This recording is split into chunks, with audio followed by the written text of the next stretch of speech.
Real people, real stories, meet hope. Welcome to Healing Connections, a podcast powered by United Way of Erie County. Each episode brings you raw, honest conversations about mental health, addiction, resilience, and recovery. Through every episode, we lift the silence and make space for healing because no one should have to struggle alone. Healing Connections podcast. Episodes were made possible by the Alcohol, Drug Addiction, and Mental Health Services Board of Erie County. E.J. Brinson, host of Healing Connections, is the creator and producer of the podcast, dedicated to breaking down stigma and driving actionable change around mental health and addiction. With over 20 years of experience in nonprofit leadership and program development, he currently serves as CEO of United Way of Erie County. Meet our special guest, Pastor Curtis L. Johnson. Pastor Curtis L. Johnson is the son of Curtis Johnson Sr. and the late Brenda Johnson. He has served as pastor of New Jerusalem Missionary Baptist Church in Sandusky, Ohio since 2009. He and his wife, Fainisha, are the proud parents of 3 children, Carlouse, Kaya, and Aubrey. Answering his call to ministry in 2003, Pastor Johnson pursued training at Mount Zion School of Ministry, Temple Theological Center, and Ashland Theological Seminary. He is active in the community through the NAACP, Firelands Health, and various ministerial associations, holding local, district, and state leadership roles. His mission is to exalt the Savior, equip the saints, evangelize the sinner, and expand God's kingdom. Join Healing Connections podcast by emailing healingconnections@uweeriecounty.org.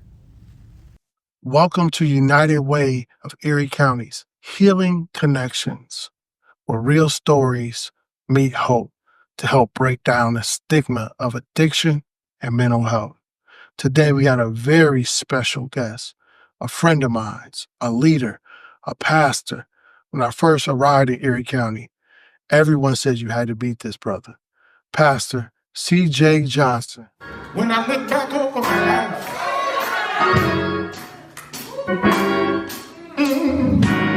when I begin to think things over, can truly say, oh Lord, yes, sir, that the Lord's been good to me. Has he been good to you?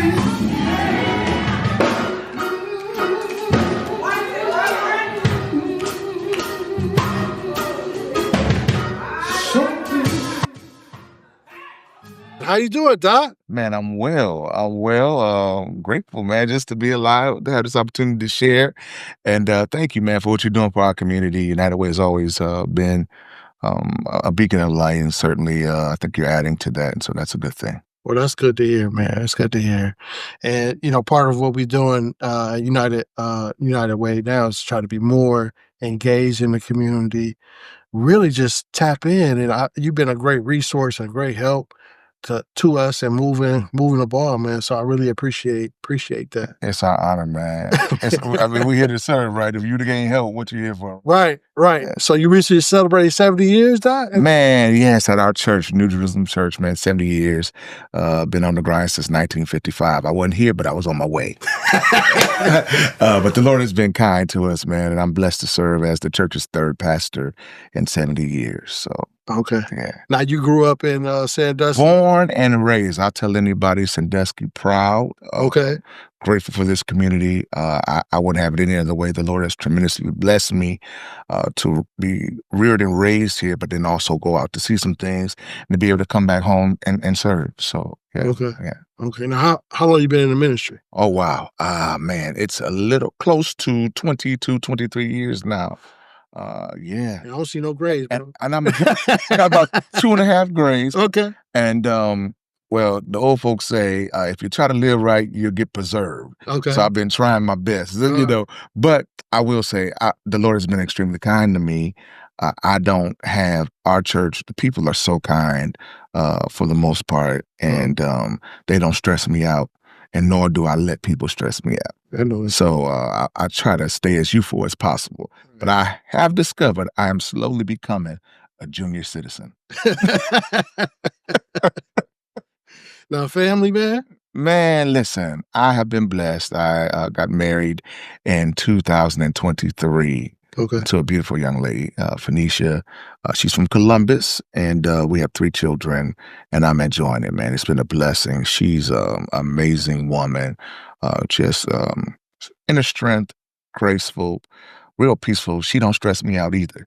So I'm blessed, man. I mean, they say between pastoring and marriage, it's high stress. Okay. That's not my testimony, and I'm grateful for that. Okay. Yeah. Now the church obviously is involved in the community. What's some of the things you guys do in the community?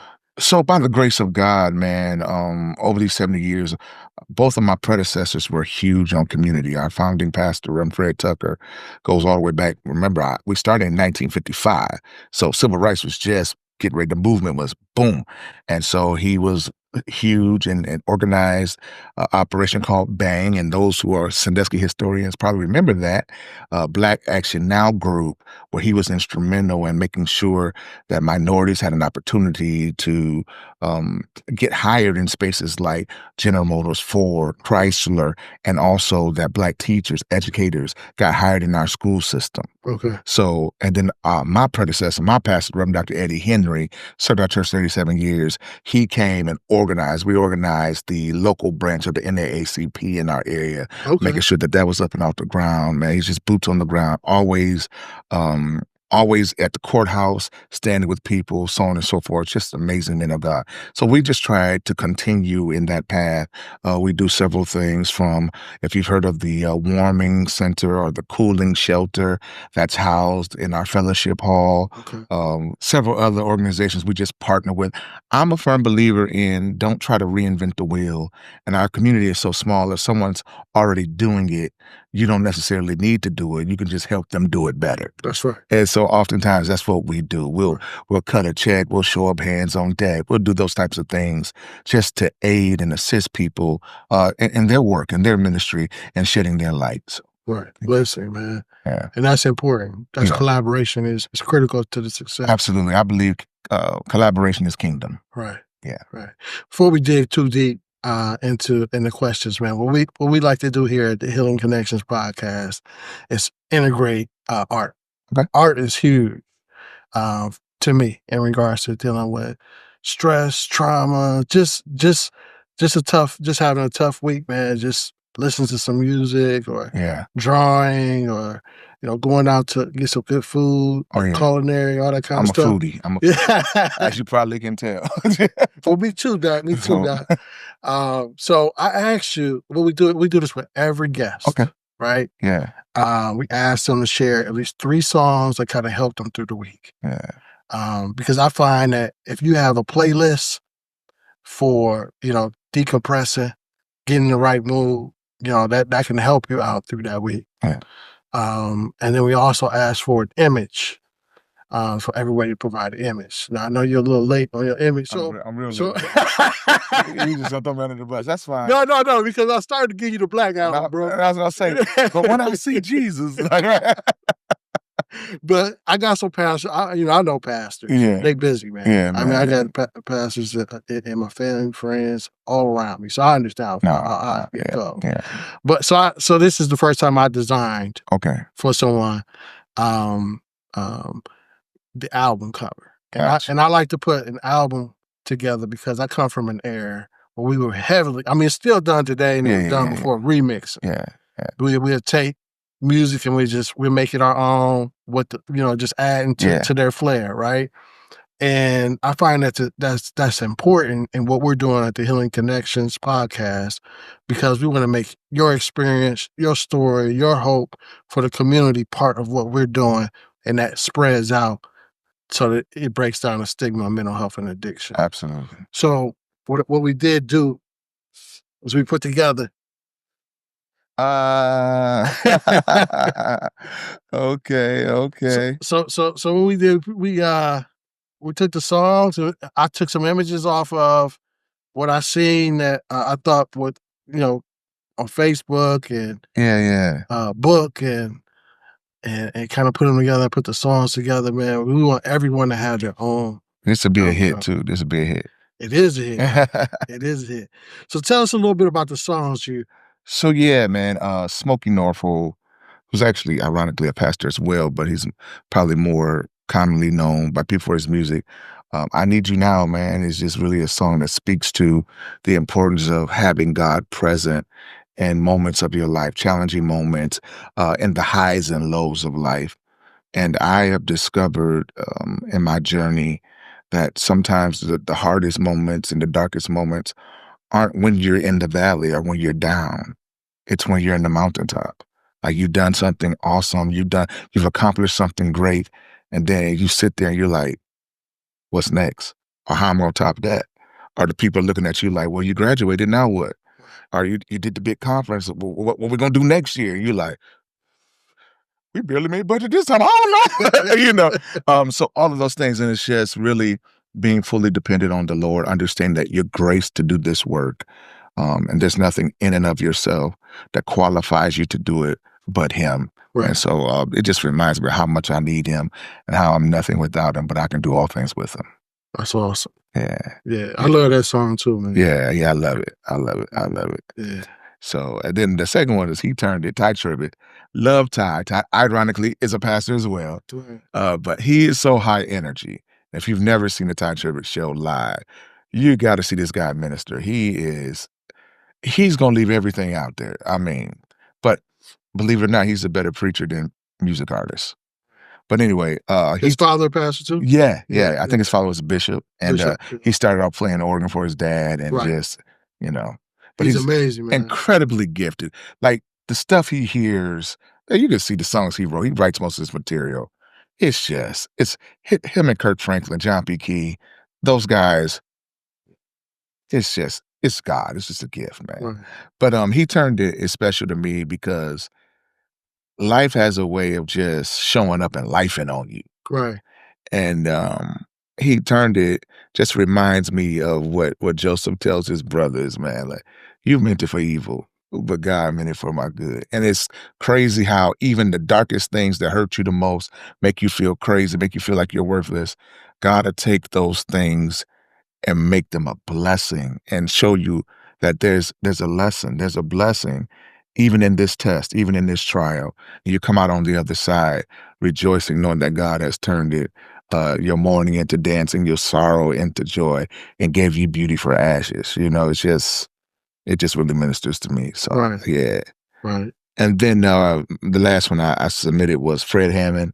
Man, when I was young, I liked just how smooth he was.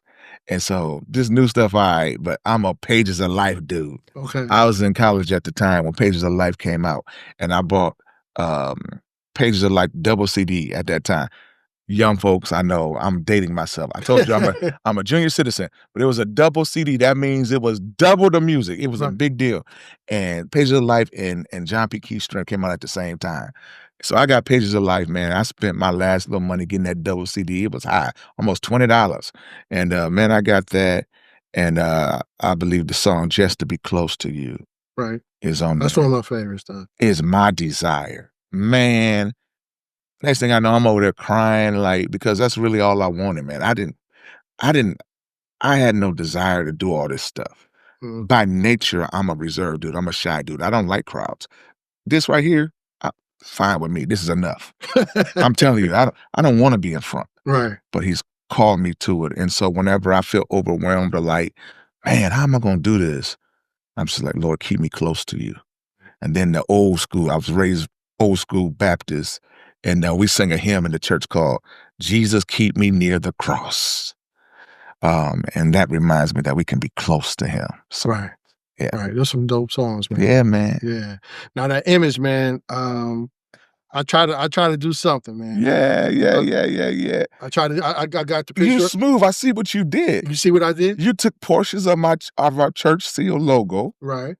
And then you integrated the image of my wife and I. Right. Slid on Healing Connections. You got us back to back with the family at the foot of the cross, United Way over the umbrella, arching like a rainbow, and then the piece of the cross with the dove in the background. Don't be trying to, you thought you was slick. You thought you was going to get this off and I wasn't going to notice you. My wife fine too. Hey, girl. Hey, girl, hey. There's one piece in there too, man. I put in there. I see at the bottom the sacred shards. That's good. I'm taking this to her when I get done.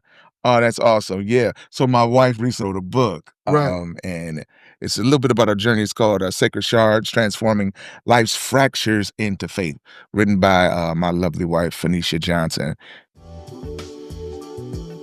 Hello, I am Fainisha Johnson, wife to Pastor Curtis Johnson, and I just wanted to introduce you all today to a book that I wrote, Sacred Shards, Transforming Life's Fractures into Faith, a reflective journal through healing, brokenness, and ultimately restoration.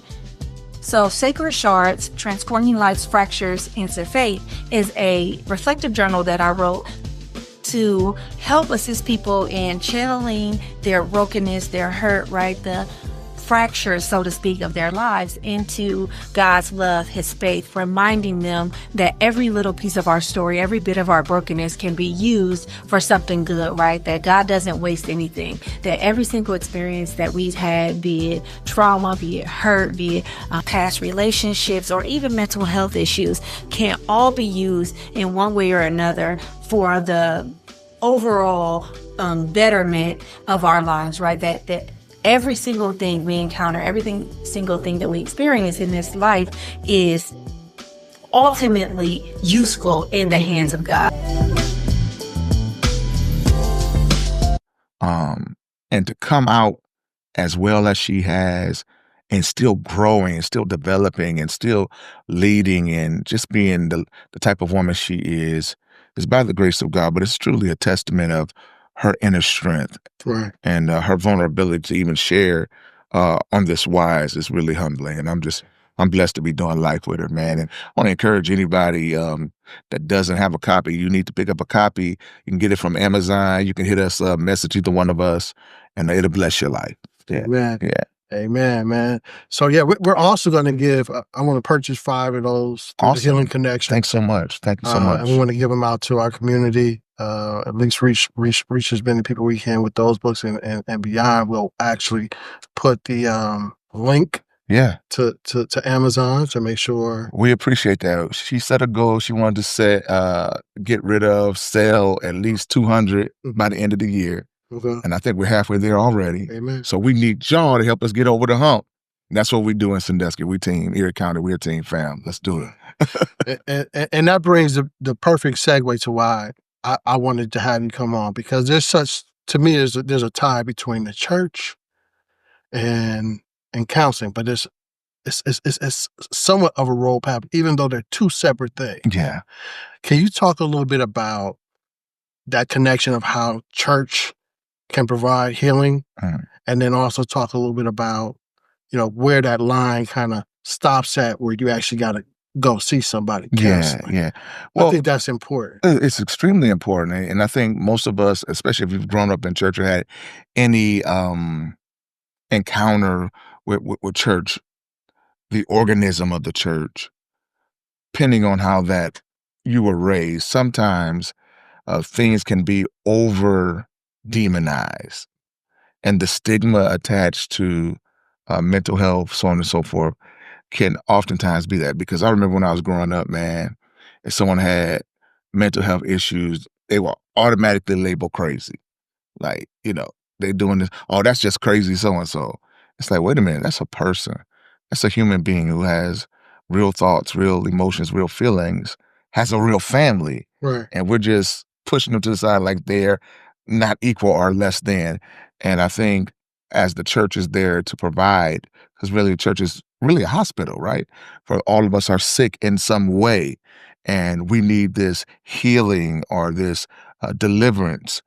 But then there's a space where we come and we pray and we teach and we get this deliverance, but then there are things beyond that are almost clinical and medical that the church in many spaces has not been empowered, right? So we cannot demonize everything, but understand that it doesn't have to be either or. It can be both and.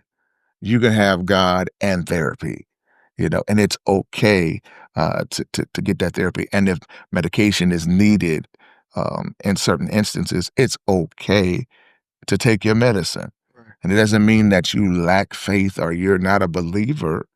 It means that you understand the same God who gives wisdom to the preacher to share the gospel message is God who gives wisdom to the doctors to administer medicine to help us heal. Right. So there's spiritual healing, there's physical healing, all these different ways. That's strong. That's impactful, man. Yeah. I appreciate that, because a lot of times, people say, hey, you know what? Church may just be enough for me. Mhm. I gotta strengthen this out. I'm a man. Yeah. And there's a stigma that, we gotta kind of break down in regards to saying, yeah, it's okay to sometimes not be okay. Yeah. And that's an important piece, as we've always been taught in our community to be strong. Yeah. So what's your thoughts in regards to individuals that's saying, hey, you know what? I want to be strong. Is it okay to be strong? Yeah. And still get help? So, for honesty, you being willing to get help is really the strongest you can be. Uh-huh. To show that level of vulnerability and to acknowledge that I may not be well, I may not be okay, in this moment or in times, really says that there's a greater strength in me that says, hey, right, it's okay not to be okay, but it's not okay to stay not okay. That responsibility, that onus comes on you, that if you have the ability, the power, the resources, the strength, or wherewithal to make some changes to get to a different place in space for your own personal, mental, physical, emotional, spiritual healing, you have to make those steps. And that's real strength. And I'm a preacher, so I got to say it. The Lord talks about, in our weakness, his strength is made perfect.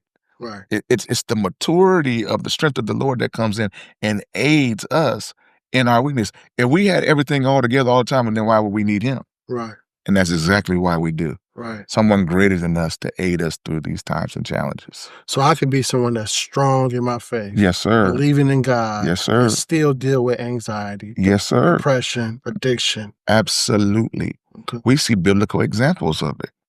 Elijah, this mighty prophet, he's there, and he's the same dude who calls down fire from heaven.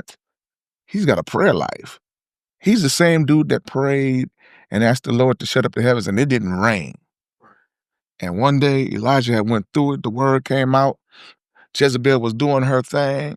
She had threatened him, and bro goes and sits up under, the Bible says, a broom tree, and he starts having suicidal thoughts. He's like, hey, what's going on, God? You might as well take my life. I'm no good. I'm not even worthy. I'm not even on the same level as my ancestors. Just take me out of here. I wish I was just gone, because if Jezebel get a hold of me, it's a wrap. Right. But it was the Lord who does something unique, and it really blessed me. He sends an angel to speak to him, and he gets something to eat. He gets something to drink, and he's strengthened for the journey. And I think we missed the practical parts of our healing. Mm-hmm. And I shared this one time in our Bible class. I said, listen, sometimes the most spiritual thing you can do is to get some rest. Is to get you a good, solid, home-cooked meal and let that minister to your spirit. Have you ever wondered that while people that are on death row, when they are being about to be executed, one of the last things they get is whatever meal they want? Wow. Why is that? Right. They know that food has a way of boosting your morale. Right. That's why you don't go to no regular restaurant on your birthday or on an anniversary. You're going somewhere that make you feel better. Right. It could be overpriced. It could be all the things, and you still go. Right. So I just think that sometimes we have to be mindful of the small things that make a big difference. Right. Yeah. So what's it really mean to be emotionally healthy as a believer? What's that mean to? We believe as people of faith that we're spiritual beings, right? And although sometimes we have been accused of being overly emotional in our style of worship and so on and so forth, we are emotional creatures. And to that end, when you look at being healthy emotionally, there has to be a blend and balance of what's going on spiritually. Because my spirit man aids me with my emotions, right? So times of emotions are all over the place. Man, you know, you're up today, down tomorrow, frustrated. It's a bad time of the year. A death of a loved one comes up and it's on the calendar. How do I, in my emotions, say, man, tomorrow's Father's Day and my dad's gone? Right. So my emotions are already, so now my spirit man has to rise up and say, but you're still here. Right. And your father has taught you how to be a man, how to be a woman. Your father has loved you and showed you this, whatever that looks like. And my spirit man begins to boost the morale of my emotions and my flesh. And now I press through. To join United Way Healing Connections community, email us at healingconnections@uweeriecounty.org. Take steps towards a healthier, more connected you. As a member, you'll receive Power in Me gratitude journals, a 30-day guided journey to self-care, access to educational workshops from our partners at the Center of Healing, and up-to-date information about Healing Connections podcasts and initiatives. About our workshop partner, the Center of Healing, they offer more than just programs supporting the well-being of our community through workshops and individual mental health counseling. Payment options include multiple insurance plans, EAPs, and private pay, making care accessible to all. So what's some ways some churches can get involved and helping those with mental health? Like what's the process? I come and say, hey, Pastor, I'm dealing with some things beyond anxiety and depression. Yeah. I'm staying in the bed. I can't go to work. Like, what's some things practically that churches would help individuals? I think practical things that churches can do is, first of all, normalize having healthy conversations Mhm. about faith and mental health. Make it that it's okay. Occasionally, pastors, we may have to preach a message on anxiety's trying to get the best of me, Right. or depression is real, right? And I'm not filled with the devil because I feel depressed this month. You know, we have to stop shaming people for what they're going through emotionally, psychologically, emotionally, and spiritually. I think it's also a good place and space to develop relationships and partnerships that we can collaborate and allow people who specialize in certain areas to come in and aid us, and not just teaching and sharing with the people, but then training and educating our leadership tiers of how now when we have these cases or things pop up of this magnitude, that we have a safe space to send our congregants, that they know, okay, I can talk to this brother. They've been professionally trained. They're aware of how to handle situations like this. And it's just not somebody saying that I'm gonna slap this oil on you and everything gonna be all right. Amen. Yeah. And I'm not against, laying the hand. I'm just saying some things gonna take more. And after we say amen, there has to be an anointing for follow through. Right. Yeah. Right. So are some of those things happening now in Erie County, in the churches? I believe more so in some spaces more than others. And so I don't want to take away from the churches that are providing those things, because I know several churches who have grief shares, those who are working with those who are dealing with addiction and recovery. Okay. So we're seeing progress. Okay. I don't think it's at the level it should be. Okay. And I'm speaking for our church as well. We got a lot of room to grow, a lot of spaces to continue to develop and foster relationships that we can better serve, not just our church, but our community. Because you'll discover very quickly with the decline in church attendance, it has not stopped the needs, Right. right? Before, when you were going through something, you'll go to your church and get what you need. Well, now folks don't stop going to church, but they still come to church for help. Right. And so we still need to have those resources. And so I think, like I said, that partnership is really big, because now we can partner with agencies who are able to not just aid us in instructing us, but teaching us that we can also facilitate some of the change. Okay. Yeah. Well, I think that's awesome. I think that's much needed. Yeah. And building that collaboration. How would how would you think that an agency, let's say like United Way, that's just you, Yeah. and other agencies that we work with could get involved in making sure we help the church and help, bring that message and education? Like, what's some ways that we can? Well, I tell my friends, and they laugh at me sometimes. I tell my friends, I say, listen, I don't know everything, Yeah, but one thing I do know, I know somebody who do. yeah. So in that same thought process, the United Way is, for lack of better terms, as the young folks say, the United Way is a plug. Right. You know what I'm saying? United Way is connected to so many different agencies, right, that have the resources. If you can't do it, don't know how to do it, you know who can. Right. And so to that end, I think we have to utilize those relationships to say, hey, this is what we got going on. What can we do with this? And he's like, oh, well, you need to talk to so-and-so because that's what they specialize in. Then they can do blah, blah, blah, blah, blah. And then now it's slowly progressing where these relationships begin to foster and grow. And now we start looking across the room and it's not strangers, but now it becomes friends or acquaintances or people that we know that. So when we now have hardship cases, it's not taking us 2-3 months to get this person assistance. Right. It's like, no, okay, y'all kicking cans. Let me talk to so-and-so. Right. You see? And I think in our community, Sandusky, where we're seeing this change with the economy, with the lack of housing, Right. we're seeing this shift and we're seeing good people in bad situations. Right. We're going to have to stand 10 toes down as a community and understand that we need each other. And I refer to a gospel song that says, I need you, you need me. We're all a part of God's family. Stand with me, agree with me. And at the end it says this, I need you to survive. And that's what communities have to stand on. Like, man, we are not enemies. Right. And that's what, people are trying to paint a picture of. They're trying to make us enemies, but that's a trick.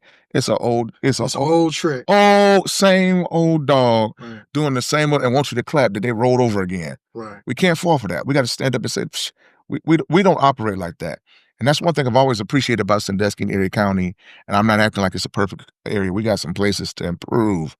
But one thing I can honestly say is that when we discover that there's that common ground, they're going to stand together. Right. They're going to be people that make a difference. And so we need to capitalize on that. We need to stand on that and allow that to spread and be an overall banner, of almost to a sense of a community pride. And we're not going out like that.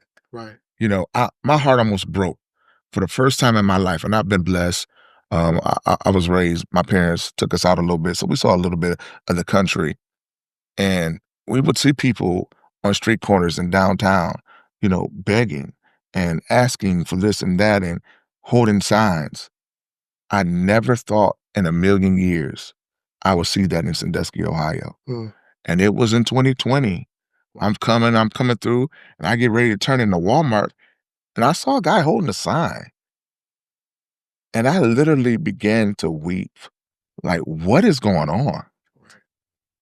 And I don't want to get off topic. When we look at that leads into a great point, Doc, is in regards to like some of the underlining things that cause stress, trauma. Yes. And you touched on a lot of the homelessness. You touched on food insecurity. Yeah. A lot of those struggles we're seeing in the community. So EJ, how can a city like Sandusky have a homeless shelter? Homeless shelters stay full. And people talking about they ain't got nowhere to go. And then we have no response to it. Yes. It's a crisis. That's a crisis. And I'm honored. I'm grateful that the people of New Jerusalem allow us to open our doors. It's amazing. I appreciate that. But we shouldn't have to. Right. There should be things in place that we can support our. You know how much money is in this area? Right. We are so blessed. Yeah. And I'm not telling nobody what to do with their money, but what I am saying, we can find money to do everything else we want to do. Right. People should not be outside in below zero weather. Yeah. People should not be outside, can't get anywhere to get air conditioning, and it's 89, 90 degrees with humidity, making it feel like it's 100-some degrees outside. Right. These are human beings. We can I just be myself? You can be yourself. We do better than that for animals. Yeah. If somebody saw a dog outside in 100 degrees, they would be blowing a gasket. Right. But you mean to tell me you're going to walk by a man or a woman or a child? I'm like, oh, well, that's their problem. We got to do better. We got to get some compassion in our hearts. Yeah, absolutely. I know the one thing I recognize about Erie County, and what I do love is everyone has a passion of collaboration. What seems to sometimes, because I'm not from Erie County, what seems is just I think United Way is always supposed to have been that convener to bring people together, to work around issues, help fuel funding towards like income, health, education. And there's been a lot of good strategies out there, a lot of good assessments in the community, like the health department's put together some great assessments. Second Harvest has put together some assessments. But at the consolidated plan that we can utilize, but I haven't really seen a lot around actionables, solutions, moving towards steps that can help. Action items are so critical. Yeah. Because if we run all the data, all the numbers, and then don't have any next steps, we're going to stay stagnant until the next census or the next stats, the next survey. Right. And so one of the challenges I have, again, that we get funding, we get all these things that are supposed to be distributed, but oftentimes they don't reach the places and spaces they're supposed to. Right. And so we have to do a better job of being aware of what's available, but those entities who have said funding have to market and seek out those whom the allocated funds are for. Right. We got $2 million. Well, where's it supposed to go? And the people that it's supposed to go to have no clue you have $2 million. Right. So that's one of the things that's been ongoing. Communication is correct. Is a key. Yes, and I ain't throwing no shade or nothing. No, I'm just saying. No, you just absolutely just sharing what some of the issues are, and I think that's something we got to do. But one of the things we did in regards to communication is put together a survey, because I sit in rooms, you sit in rooms, and it's good for them to get our opinion, but we also got to hear from those that are really struggling, those in the community. And I feel like a lot of times those voices aren't being heard and met. Well, you cannot silence the voices of the struggle. That's true. Because when you hear out those, our perspective is limited because we're looking through a different lens. I can't tell somebody that's living what they're living, doing what they're doing, how to live what they live and do what they do. You're not gonna come telling me about ministry, preaching, and church. I know that. Right. But I can't come and tell you how to run the United Way. I can give you some insight, some encouragement, some thoughts that I think might can aid it, but this is your vein. So when I look at people who have gone through certain things, who have endured certain things, who have lived certain things, they have the best perspective of how to handle certain. So, for example, people often talk about, well, ain't no kids in church, yada. First thing I'm gonna do, I'm talking to my kids. I'm like, hey, y'all, what would y'all like to see in church? Right. What y'all wish y'all could do? If you was in charge of the church for the next year, what would you do? Right. And the stuff they was saying, I was like, I never thought of that. Guess what? Because I'm not 12. I wasn't raised with an iPad in my hand. Right. I'm a junior citizen. Right. So that insight really helps, to do that. And I'm laughing so hard because we recently brought on Sinai, who's a BGSU at Firelands college student. Church baby. Yeah.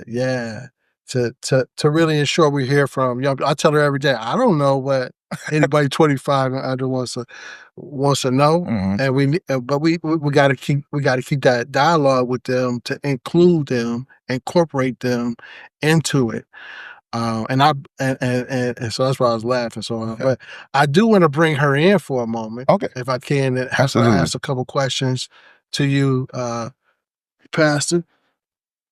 I'm nervous. Don't be nervous. I graduated with her mother and her uncle. I was roommates with her uncle for a short time in Toledo when we first went off to college. And I can't believe she just grown. I am not this old. I can't be. All Hey, girl. right, what's up? So the first one I have is, does your church collab with mental health professionals? So yes, we have a few that we brought in to do some teachings. We don't have any subcontract or anything like that. That's something that we're looking to do. I'm hoping that the Lord raises up someone within our congregation. One of my babies go to school and get their degree and come back and serve. That's what I'm really hoping. Right. But in the interim, we just typically refer people to those who we trust. Okay. And then can prayer and therapy go hand in hand, or should one be prioritized over the other? So yes, they can go hand in hand.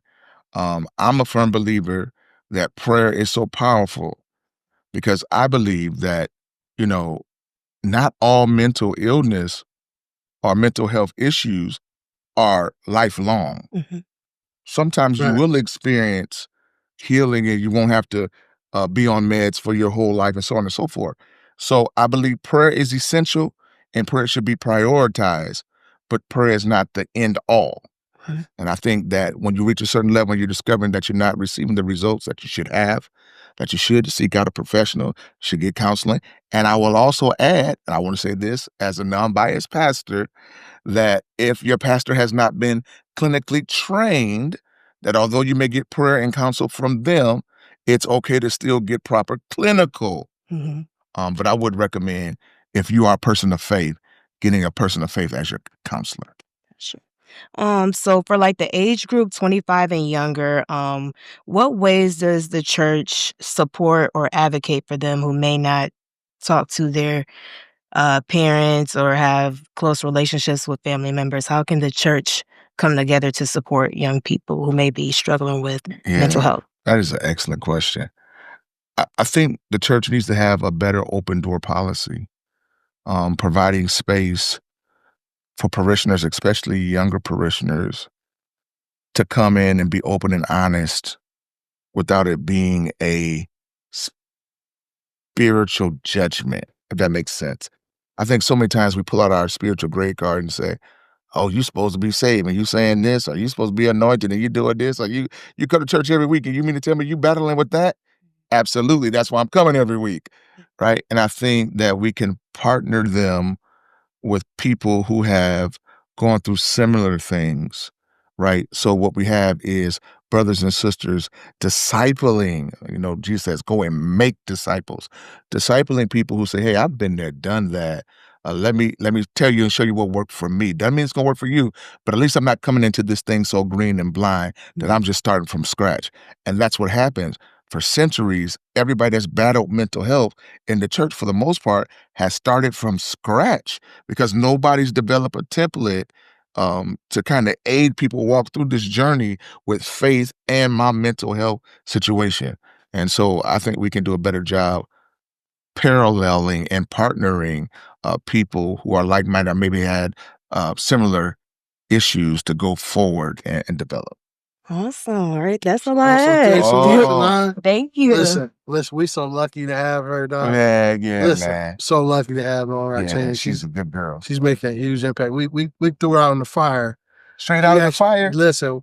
Listen, we don't play around here. Hey. She went to a meeting for us for United Way, held her on. Wow. Held her on. But she was raised right. So Okay. I have no doubt. I'm fully confident. Right. Fully confident, yeah. Right. And that's important. That brings me to a question in regards to how important is the family structure when dealing with emotional, spiritual pain? Because, families, back in the 50s and 60s, you had a two-parent home. Yeah. 80% of in the Black community were married. Yeah. Today, 40%. Yeah. Right?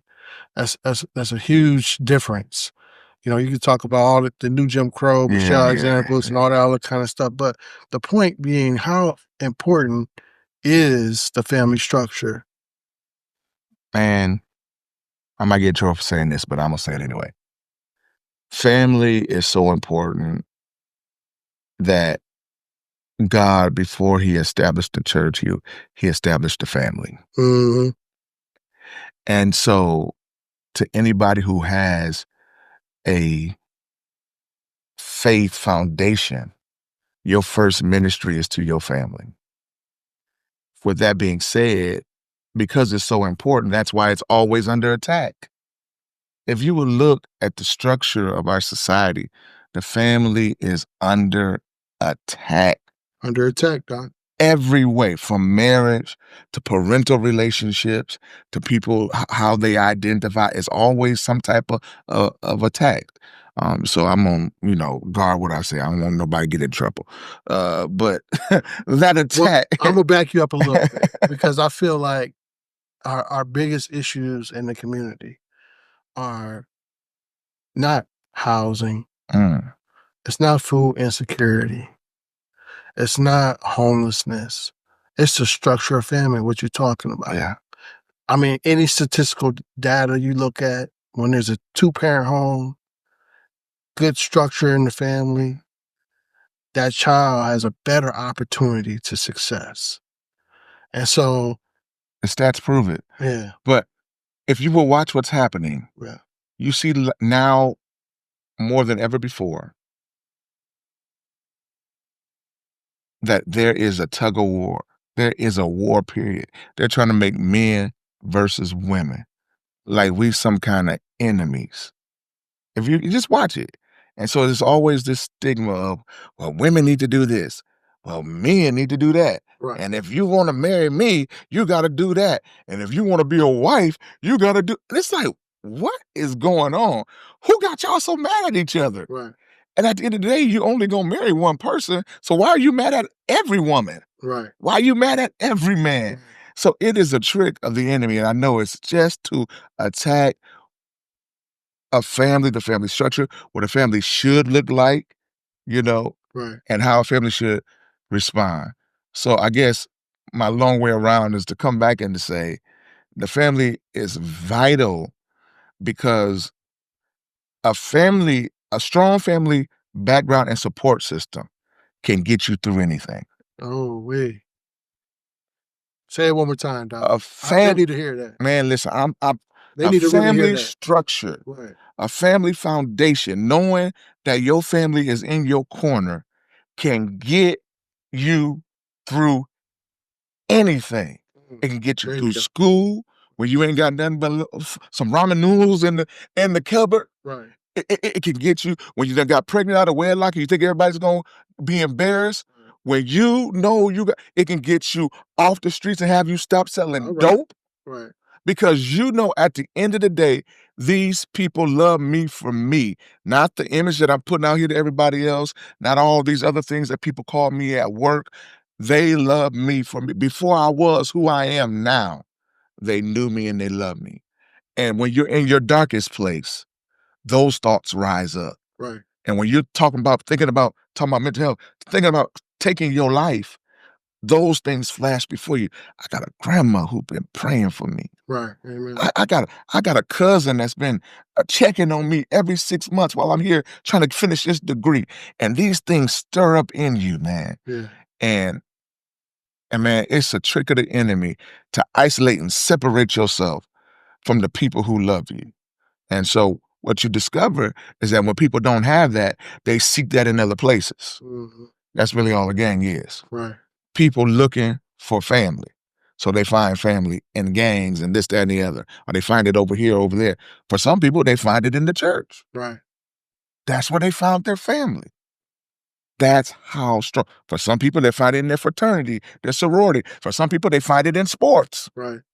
That's where they find their family. Their coach become their dad. Joey Sapina, who runs the Artisan, said that was one of the 5 things someone that is dealing with addiction needs is that family. Wow. That fellowship. Yeah.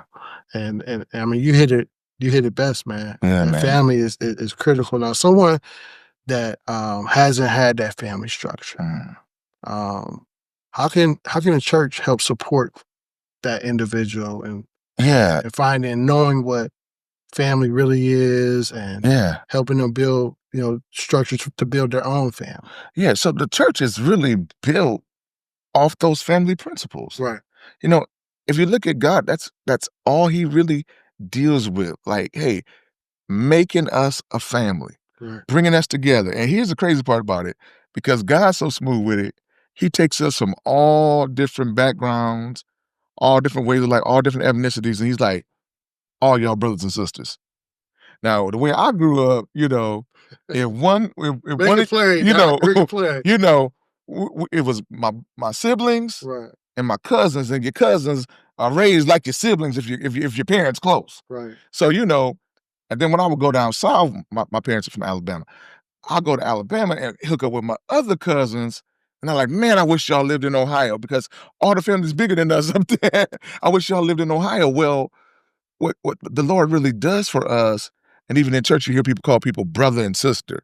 They're not related biologically, but in the spirit. We have the spirit of adoption whereby we cry, Abba, Father. So now, if God's our Father and I belong to him, he's my dad, then he's your dad, and he's your dad, then we brothers and sisters. Right. So I don't see, how much money you have. I don't see your ethnicity to that degree. I don't see this or that.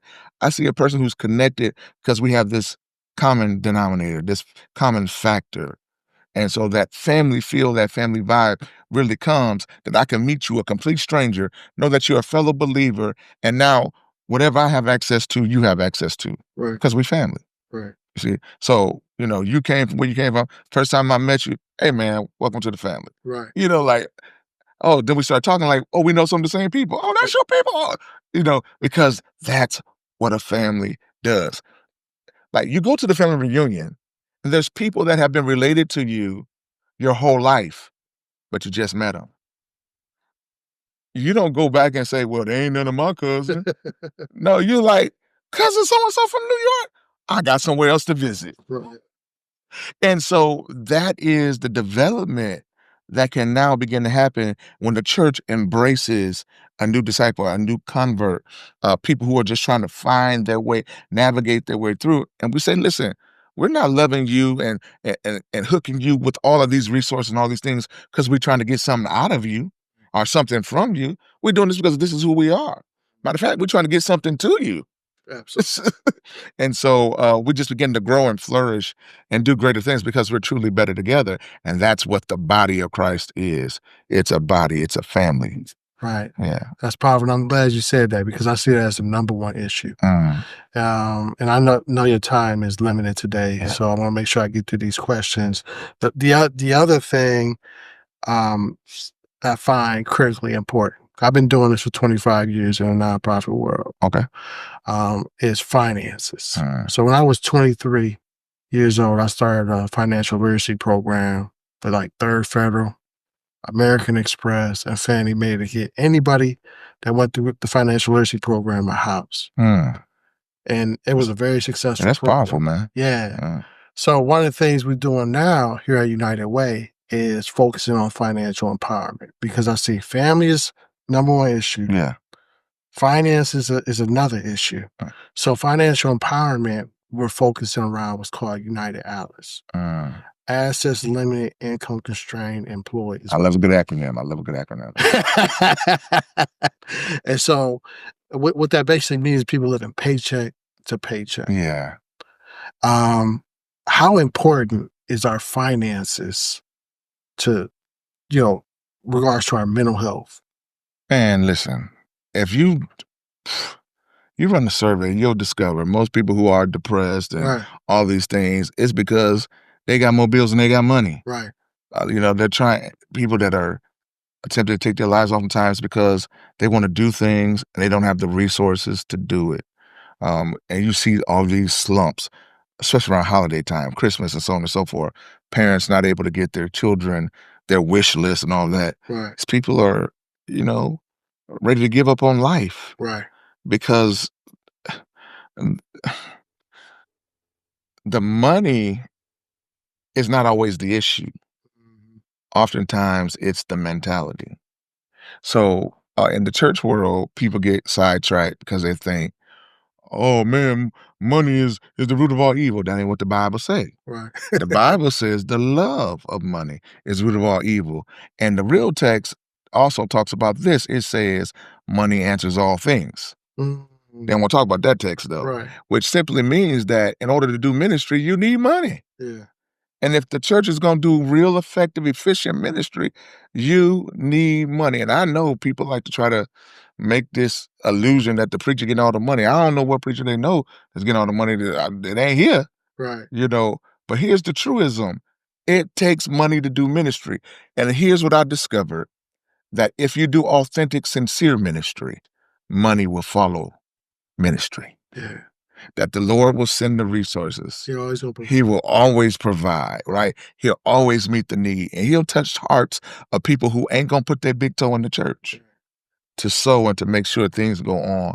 And so I've been a recipient of that. Our church has been a recipient of that. And I think that piece you talked about, that financial literacy, that we can aid people, helping them to change their mentality, the way they see and view money. Because even culturally, you see over and over, people are trying to impress people. We'll do crazy stuff. We'll go get a car that we can't afford. You know, you're going to pay a $700 car note and you can't afford the insurance on the car. You know, you're going to get an Escalade, you can't keep gas in it.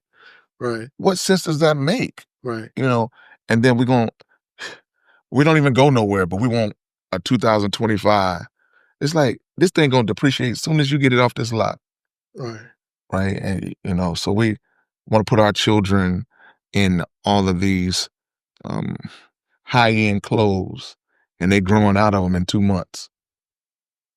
You know, so we get them all of these things and we don't have $10,000 put up for college. Here's something you probably heard, brother, is that if you live in a 700 credit score neighborhood, I should say, in a 500 credit score neighborhood, your life expectancy is 20% greater in a 700 credit score area. Wow. Because the amount you pay for healthcare, the amount you pay for car, housing, your interest rate, everything to deal with money has that stress compounded on it. Yeah. So I think it's critical to get like financial education. Right. And go ahead. And I was gonna say, because man, we falling for that. We're drinking the Kool-Aid. Right. You know, with these predatory lending and all these things, you know, renting furniture when you can just wait another month.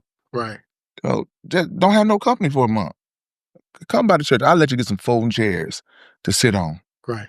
For a month till you can say, you know, and buy that couch you wanted. Versus paying 3 times what it's worth.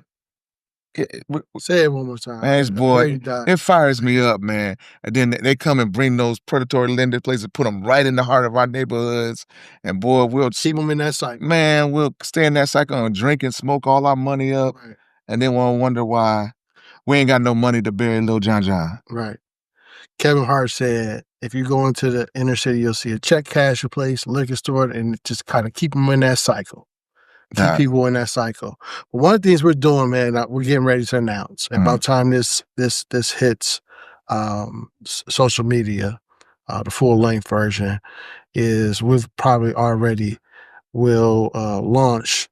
It's called the $1 Million Bag. The $1 Million Bag is targeted towards young people to help them get financial education. Once they complete those classes, and it's online classes too. Okay. They'll get $50 to be able to open up a savings account with parental permission and all that. I like it. And then also we have what's called true currency, and that's for adults. So we have to have some sort of accountability when we're giving out money. Absolutely. Right? And we want to turn a learned experience into an actionable experience.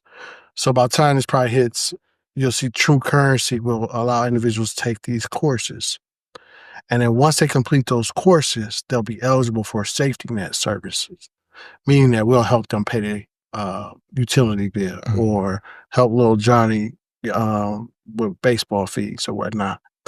And I think that that's a great way for us to kind of work with the churches on. We're also working with the housing authority on a pathway. So we're creating these different pathways.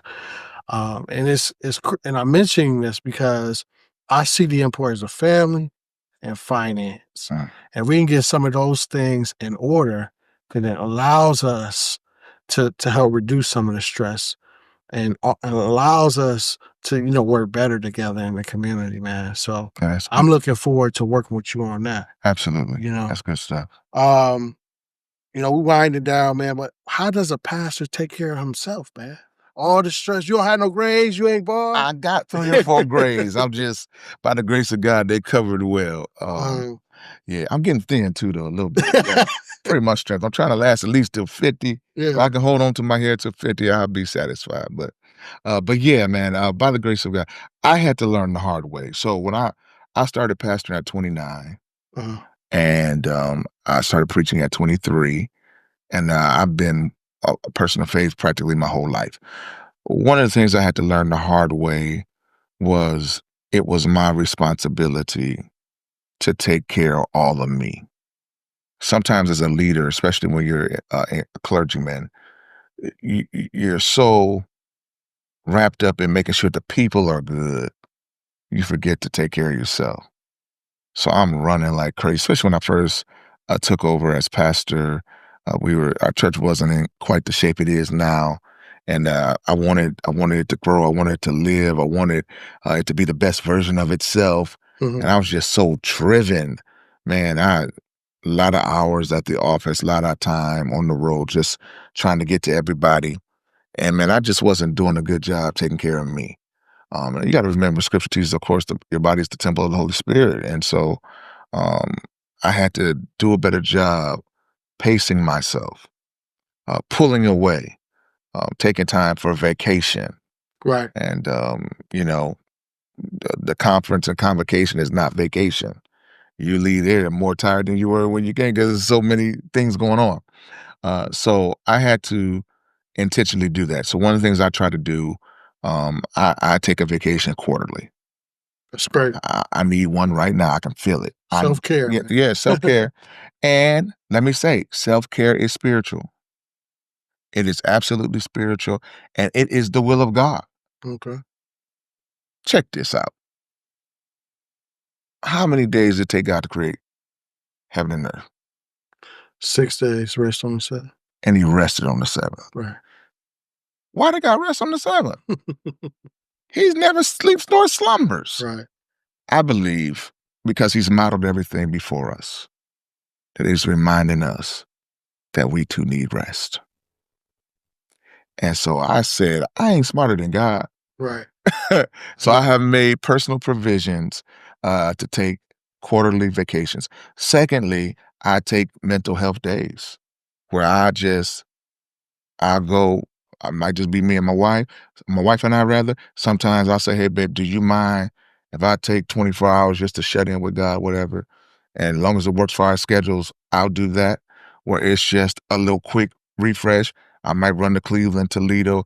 And Ohio's so cool because we got all these little interesting spots and cities where you can go and get good food and be by some water and really cool things that it don't even cost you no real money. I'll do that. Little thing, I don't need much. I'm not a materialistic person or anything like that. So if you get me by some water, I really like the vacation by ocean. So that's my fave.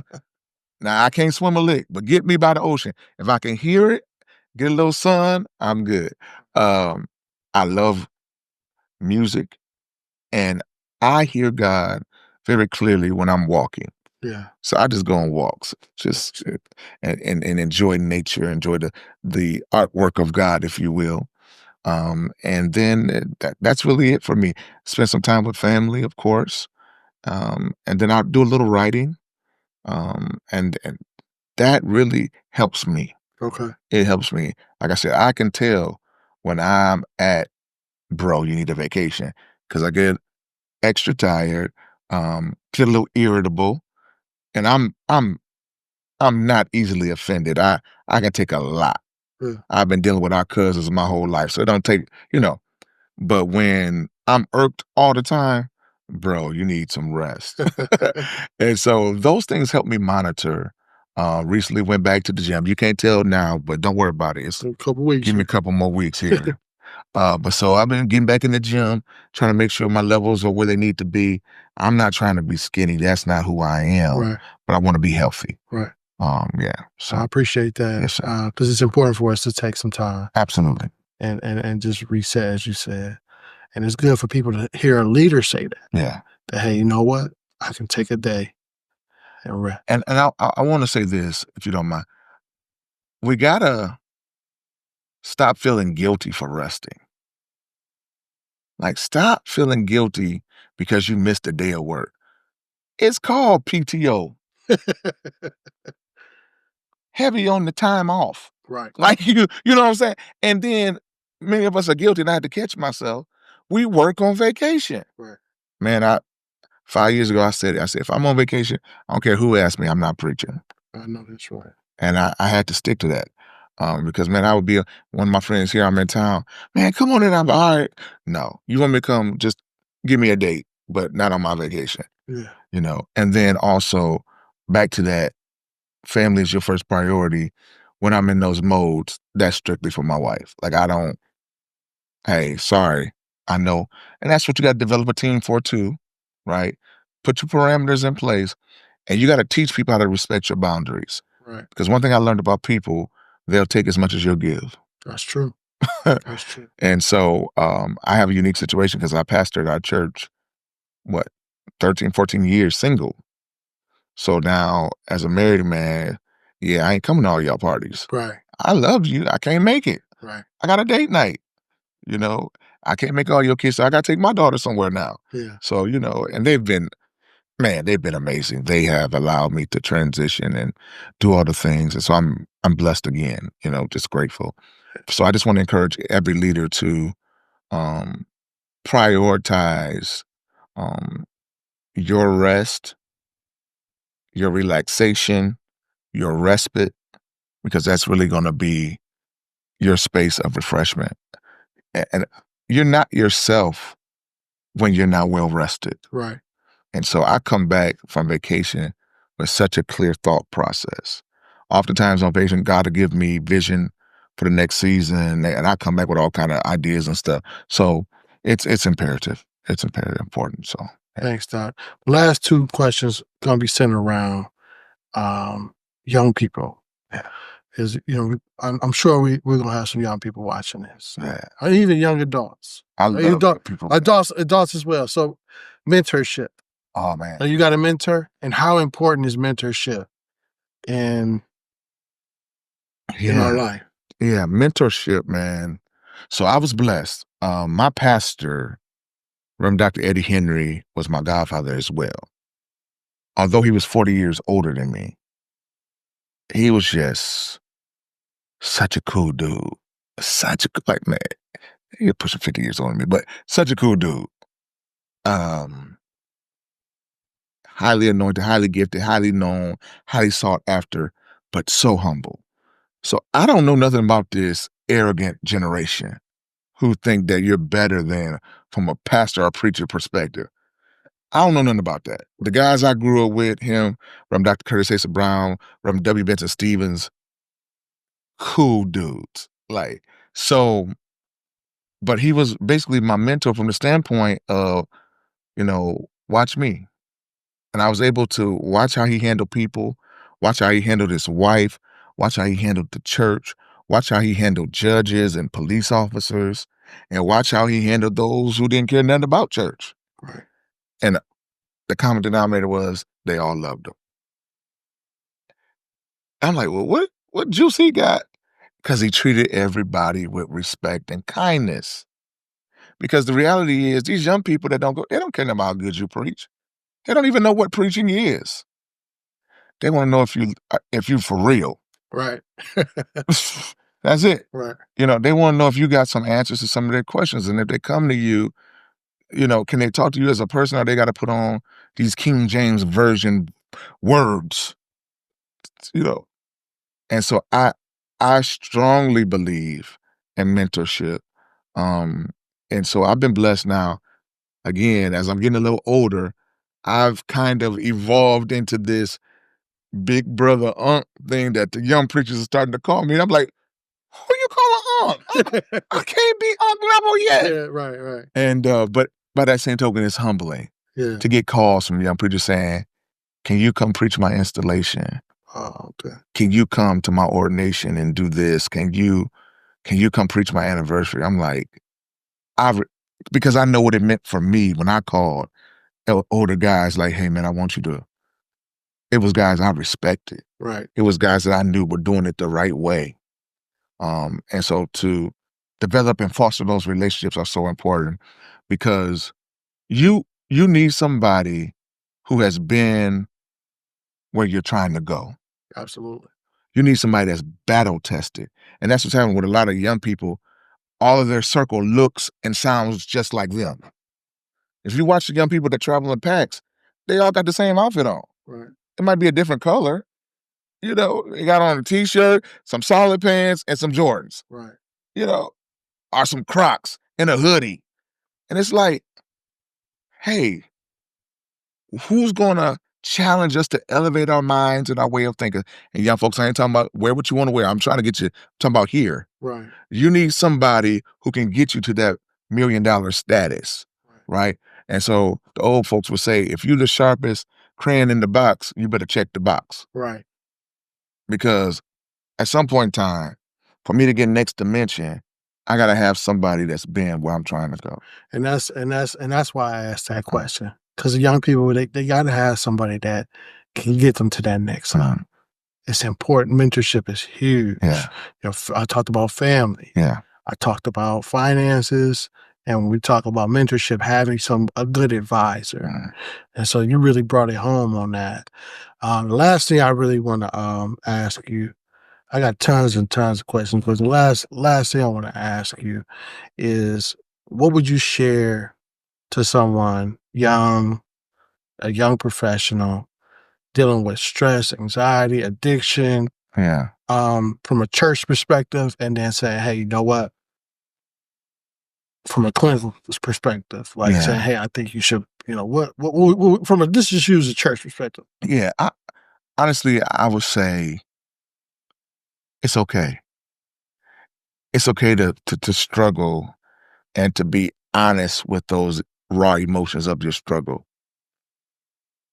But know that God is there. You're not struggling by yourself.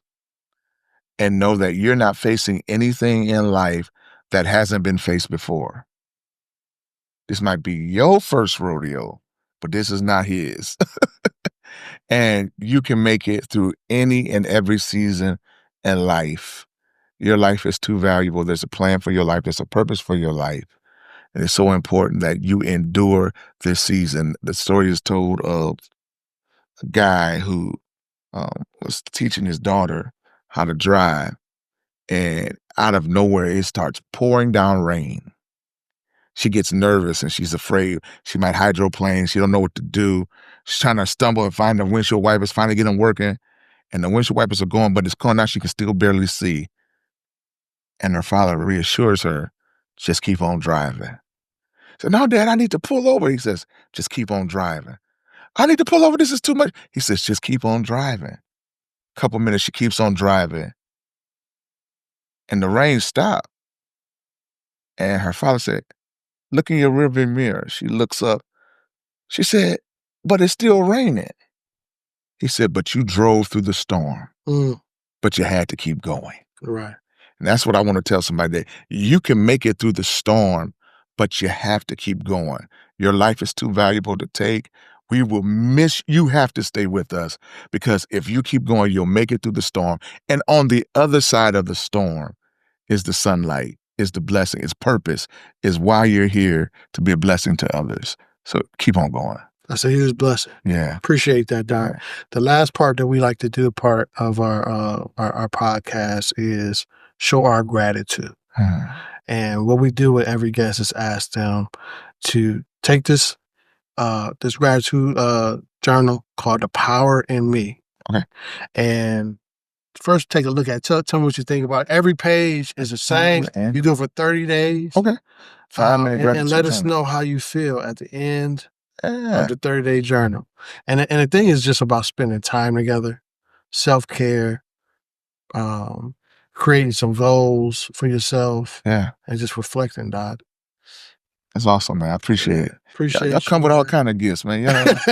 Y'all see me out here. I'm not leaving empty-handed. Yeah. So again, thank you, Doc. No, my pleasure. Any advice to I've been here a year, essentially. Any advice to me, United Way, and how we can make more of an impact and working collaboratively in the community and what we're doing? I tell you, like I heard one wise man say, watch and pray. Oh,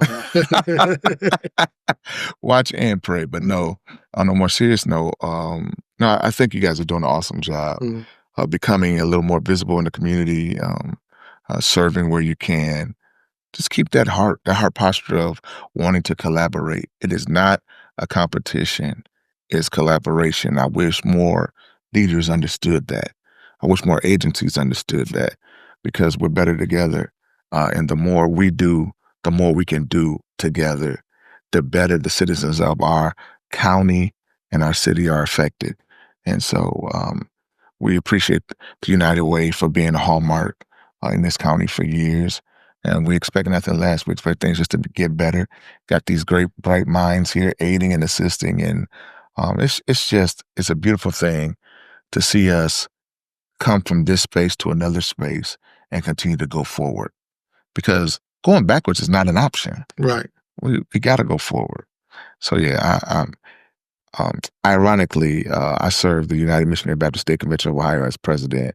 So whenever I see the word united, it always reminds me, you can never be opposite of what your name says. Whoa. Right? So if there is the United Way, then we got to find a way together in unity with unity. Right. Right? So. All right, Doc. Thanks so much for your time. Thank y'all for having me. Peace. Yeah. If this episode moved you, inspired you, or reminded you why healing matters, consider donating to the Healing Connections podcast. Your support helps us keep sharing real stories, lifting real voices, and bringing hope to our community. Together we heal, together we rise.